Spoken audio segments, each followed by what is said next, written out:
నాకైతే చాలా భయం వేసేస్తుంది. నేను సింగిల్ కూర్చోనని చూసి ఒక అతను అయితే అప్పటి నుంచి నాకు ఫాలో చేస్తున్నారండి. మా ట్రైన్ అయితే లేటు, అందుకు నేను ఇక్కడ కూర్చున్నాను.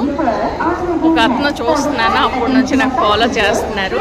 అతను మీకు చూపిస్తాను, వీడియో అయితే చేస్తాను, అతను చూపిస్తానండి.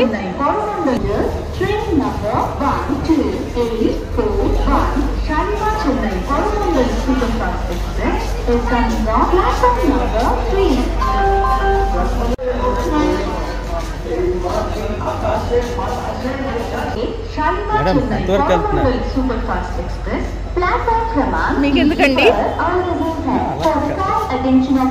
వెళ్తున్నారు ఏంటి? హలో మేడం, ఆర్డర్ తాగుతారా? చిప్స్, బిస్కెట్ వగేరా, టీ, కాఫీ తీసుకోండి మేడం. థ్యాంక్స్ అండి. సింగిల్ జర్నీ చేసేటప్పుడు ఎవరైనా టీ, వాటర్, బిస్కెట్ ఇటువంటివి ఏమైనా ఇస్తే మాత్రం తీసుకోకూడదు. ఎందుకంటే ఇవాళ రేపు 16 ఇయర్స్ అమ్మాయిలకి ఎంత రిస్క్, 60 ఇయర్స్ లేడీస్కి కూడా అంతే రిస్క్ అన్నమాట. సింగిల్ జర్నీ చేసేటప్పుడు జాగ్రత్తగా ఉండడానికి ప్రయత్నించండి. Thank you.